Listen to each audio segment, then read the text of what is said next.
Neat ಪ್ರಶ್ನೆ ಪತ್ರಿಕೆ ಸೋರಿಕೆ ವಿರುದ್ಧ ನಡೆದಂತಹ ವಿದ್ಯಾರ್ಥಿಗಳ ಪ್ರತಿಭಟನೆ, ಪೆಲೆಟ್ ಗನ್ ಬಳಕೆ ಮತ್ತು ಅದರ ಹಿಂದೆ ಇರುವಂತಹ ಆದೇಶದ ಪ್ರಶ್ನೆ ಇದೀಗ ಕೇವಲ ಕಾನೂನು ಸುವ್ಯವಸ್ಥೆಯ ವಿಚಾರವಾಗಿ ಉಳಿದಿಲ್ಲ. ಅದು ನೇರವಾಗಿ ರಾಜಕೀಯ ಉತ್ತರದಾಯಿತ್ವ ಮತ್ತು ಸಂಸದೀಯ ಪ್ರಜಾಪ್ರಭುತ್ವದ ಸ್ವರೂಪದ ಪ್ರಶ್ನೆಯಾಗಿ ಬದಲಾಗಿದೆ.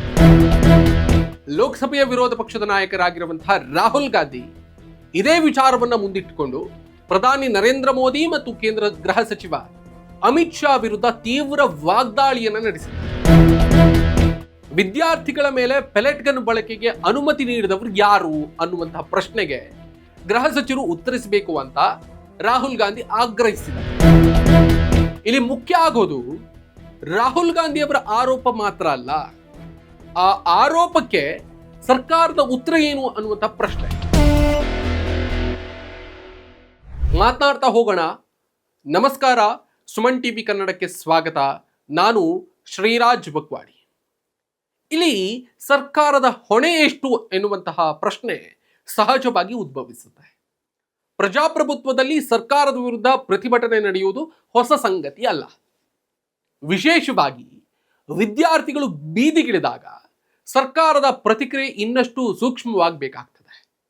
ಪ್ರತಿಭಟನೆಯನ್ನ ನಿಯಂತ್ರಿಸುವುದು ಪೊಲೀಸರ ಕರ್ತವ್ಯವಾಗಬಹುದು, ಆದರೆ ಯಾವ ಬಲ ಪ್ರಯೋಗಕ್ಕೆ ಅನುಮತಿಯನ್ನು ನೀಡಲಾಯಿತು, ಯಾವ ಪರಿಸ್ಥಿತಿಯಲ್ಲಿ ನೀಡಲಾಯಿತು ಮತ್ತು ಅದಕ್ಕೆ ಹೊಣೆಗಾರರು ಯಾರು ಅನ್ನುವಂತಹ ಪ್ರಶ್ನೆಗಳಿಗೆ ಉತ್ತರಿಸುವುದು ಸರ್ಕಾರದ ಮಹತ್ವದ ಜವಾಬ್ದಾರಿ. ಪೆಲೆಟ್ ಗನ್ ಬಳಕೆಯ ಆರೋಪ ನಿಜವಾಗಿದ್ದರೆ ಅದರ ಬಗ್ಗೆ ಸ್ಪಷ್ಟವಾದಂತಹ ತನಿಖೆ ಮತ್ತು ಹೊಣೆಗಾರಿಕೆ ನಿರ್ಧಾರ ಅಗತ್ಯ. ಆರೋಪವೇ ತಪ್ಪಾಗಿದ್ರೆ ಸರ್ಕಾರ ಅದನ್ನು ದಾಖಲೆಗಳೊಂದಿಗೆ ತಳ್ಳಿ ಹಾಕಬಹುದು. ಆದರೆ ಮೌನವೇ ಮುಂದುವರಿದ್ರೆ ಪ್ರಶ್ನೆ ಮತ್ತಷ್ಟು ದೊಡ್ಡದಾಗ್ತದೆ, ಬಲಗೊಳ್ಳುತ್ತದೆ. ನೋಡಿ, ರಾಹುಲ್ ಗಾಂಧಿ ಅವರ ವಾದದ ರಾಜಕೀಯ ತರ್ಕ ಸರಳವಾಗಿದೆ. ಪೆಲೆಟ್ ಗನ್ ಬಳಕೆಗೆ ಗೃಹ ಸಚಿವರ ಅನುಮತಿ ಅಥವಾ ನಿರ್ದೇಶನವಿದ್ದರೆ ಅದರ ರಾಜಕೀಯ ಹೊಣೆಗಾರಿಕೆ ಗೃಹ ಸಚಿವರ ಮೇಲಿದೆ. ಅದು ಅವರ ಗಮನಕ್ಕೆ ಬಾರದೆ ನಡೆದಿದ್ರೆ ದೇಶದ ಆಂತರಿಕ ಭದ್ರತೆ ಮತ್ತು ಕಾನೂನು ಸುವ್ಯವಸ್ಥೆಯ ಮೇಲ್ವಿಚಾರಣೆಯ ಜವಾಬ್ದಾರಿ ಹೊಂದಿರುವಂತಹ ಸಚಿವರ ಆಡಳಿತಾತ್ಮಕ ಹೊಣೆಗಾರಿಕೆಯ ಪ್ರಶ್ನೆ ಎದುರಾಗ್ತದೆ. ಇದು ರಾಹುಲ್ ಗಾಂಧಿ ಸರ್ಕಾರದ ಮೇಲೆ ಹಾಕಿರುವಂತಹ ಉತ್ತರದಾಯಿತ್ವದ ಪರೀಕ್ಷೆ. ಆದರೆ ಇಲ್ಲಿ ಒಂದು ಎಚ್ಚರಿಕೆ ಅಂಶವೂ ಕೂಡ ಇದೆ.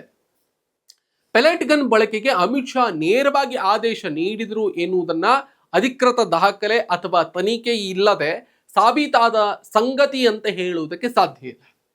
ಆದ್ರಿಂದ ಸರ್ಕಾರದ ಮುಂದೆ ಇರುವಂತಹ ಅತ್ಯಂತ ಪರಿಣಾಮಕಾರಿ ಮಾರ್ಗ ಅಂತಂದ್ರೆ ಸತ್ಯಾಂಶವನ್ನ ಸದನದ ಮುಂದೆ ಇಡೋದು. ಪ್ರತಿಪಕ್ಷಗಳು ಪ್ರಶ್ನೆ ಕೇಳ್ತವೆ, ವಿದ್ಯಾರ್ಥಿಗಳು ಪ್ರಶ್ನೆ ಕೇಳ್ತಾರೆ, ಸರ್ಕಾರದ ಕ್ರಮದ ಬಗ್ಗೆ ಸಾರ್ವಜನಿಕ ಚರ್ಚೆ ನಡೀತದೆ. ಇಂತಹ ಸಂದರ್ಭದಲ್ಲಿ ಸರ್ಕಾರ ಏನ್ ಮಾಡಬೇಕು?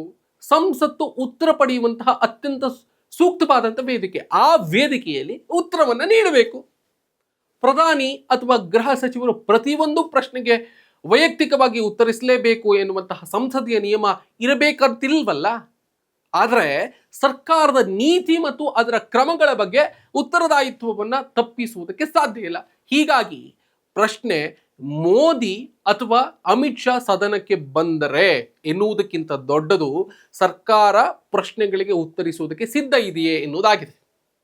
ಮೌನವೇ ಪ್ರತಿಪಕ್ಷಕ್ಕೆ ರಾಜಕೀಯ ಅಸ್ತ್ರ. ಸರ್ಕಾರ ಉತ್ತರಿಸದೇ ಇದ್ದಂತಹ ಸಂದರ್ಭದಲ್ಲಿ ಪ್ರತಿಪಕ್ಷಗಳಿಗೆ ಎರಡು ರೀತಿಯ ಲಾಭ ಸಿಗ್ತದೆ. ಮೊದಲನೆಯದ್ದು ರಾಜಕೀಯ ನಿರೂಪಣೆಯನ್ನ ಸೃಷ್ಟಿಸುವುದು. ಸರ್ಕಾರ ಪ್ರಶ್ನೆಗಳಿಂದ ತಪ್ಪಿಸಿಕೊಳ್ತಾ ಇದೆ ಎನ್ನುವಂತಹ ಸಂದೇಶವನ್ನ ಪ್ರತಿಪಕ್ಷ ಜನರ ನಡುವೆ ಕೊಂಡೊಯ್ಯಬಹುದು. ಎರಡನೆಯದ್ದು ನೈತಿಕ ಒತ್ತಡ. ವಿದ್ಯಾರ್ಥಿಗಳ ಮೇಲೆ ಬಲಪ್ರಯೋಗದಂತಹ ಸೂಕ್ಷ್ಮ ವಿಚಾರದಲ್ಲಿ ಸರ್ಕಾರ ಸ್ಪಷ್ಟನೆ ನೀಡದೇ ಇದ್ರೆ ಪ್ರತಿಭಟನೆಯ ಬಗ್ಗೆ ಇರುವಂತಹ ಅನುಮಾನಗಳು ಇನ್ನಷ್ಟು ಗಟ್ಟಿಯಾಗಬಹುದು. ಅದರಲ್ಲೂ ಕೂಡ ಮೋದಿ ಸರ್ಕಾರದ ರಾಜಕೀಯ ಶೈಲಿ ಸಾಮಾನ್ಯವಾಗಿ ಬಲಿಷ್ಠ ನಾಯಕತ್ವ, ನಿರ್ಧಾರಾತ್ಮಕ ಆಡಳಿತ ಮತ್ತು ರಾಷ್ಟ್ರೀಯ ಭದ್ರತೆಯ ಮೇಲೆ ಕೇಂದ್ರೀಕೃತವಾಗಿದೆ.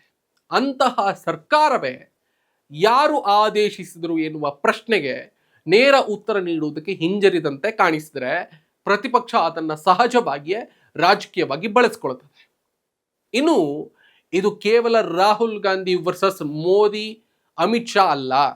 ಇದು ಮೂರು ಮೂಲಭೂತ ಪ್ರಶ್ನೆಗಳ ವಿಚಾರ. ಮೊದಲನೆಯದು, ಪ್ರತಿಭಟಿಸುವ ಹಕ್ಕು ಎಷ್ಟು ಸುರಕ್ಷಿತ? ಎರಡನೆಯದು, ರಾಜ್ಯದ ಬಲ ಪ್ರಯೋಗಕ್ಕೆ ಮಿತಿ ಯಾವುದು? ಮೂರನೆಯದು, ಆ ಬಲ ಪ್ರಯೋಗಕ್ಕೆ ರಾಜಕೀಯವಾಗಿ ಯಾರು ಉತ್ತರಿಸಬೇಕು? ಈ ಮೂರು ಪ್ರಶ್ನೆಗಳಿಗೆ ಸರ್ಕಾರ ಸ್ಪಷ್ಟ ಉತ್ತರ ನೀಡಬೇಕಾಗಿದೆ.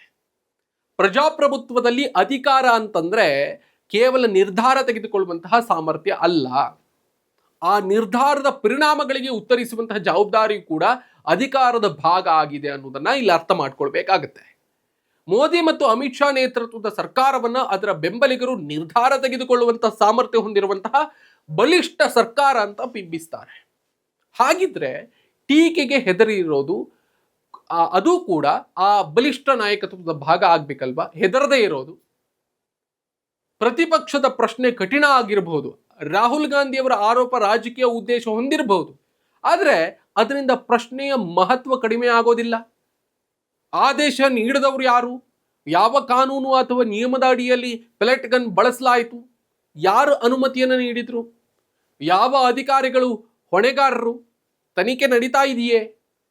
ಈ ಪ್ರಶ್ನೆಗಳಿಗೆ ಉತ್ತರ ನೀಡದೇ ಇರುವುದು ಸರ್ಕಾರದ ದುರ್ಬಲತೆ ಅಲ್ಲ, ಬದಲಾಗಿ ಉತ್ತರ ನೀಡುವ ಸಾಮರ್ಥ್ಯವೇ ಪ್ರಜಾಪ್ರಭುತ್ವದ ಬಲ. ರಾಹುಲ್ ಗಾಂಧಿ ಅವರ ಹೇಳಿಕೆಯನ್ನ ರಾಜಕೀಯ ವಾಗ್ದಾಳಿ ಅಂತ ಮಾತ್ರ ತಳ್ಳಿ ಹಾಕಬಹುದು, ಆದರೆ ಅವರು ಎತ್ತಿರುವಂತಹ ಉತ್ತರದಾಯಿತ್ವದ ಪ್ರಶ್ನೆಯನ್ನ ಹಾಗೆ ಸುಮ್ಮನೆ ತಳ್ಳಿ ಹಾಕೋದಕ್ಕೆ ಸಾಧ್ಯ ಇಲ್ವಲ್ಲ. ಸಂಸತ್ತು ಪ್ರಶ್ನೆ ಕೇಳುವಂತಹ ವೇದಿಕೆ, ಸರ್ಕಾರ ಉತ್ತರಿಸುವಂತಹ ಸ್ಥಾನದಲ್ಲಿದೆ. ವಿದ್ಯಾರ್ಥಿಗಳು ಮತ್ತು ಪ್ರತಿಪಕ್ಷಗಳು ಕೇಳುವಂತಹ ಪ್ರಶ್ನೆಗಳಿಗೆ ಸರ್ಕಾರದ ಉತ್ತರ ದಾಖಲಾಗಬೇಕು.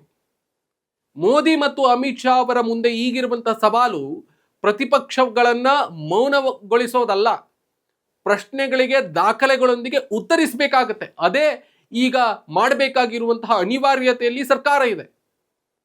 ಅದೇ ಉತ್ತರದಾಯಿತ್ವದ ನಿಜವಾದಂತಹ ಪರೀಕ್ಷೆ ಅಂತ ಇಲ್ಲಿ ಸ್ಪಷ್ಟವಾಗಿ ಕಾಣಿಸ್ತಾ ಇದೆ. ಕಾದ್ ನೋಡೋಣ ಯಾವಾಗ ಈ ಎಲ್ಲ ಆರೋಪಗಳಿಗೆ ಕೇಂದ್ರ ಸರ್ಕಾರ ಉತ್ತರವನ್ನು ನೀಡುತ್ತೆ ಅನ್ನೋದನ್ನ.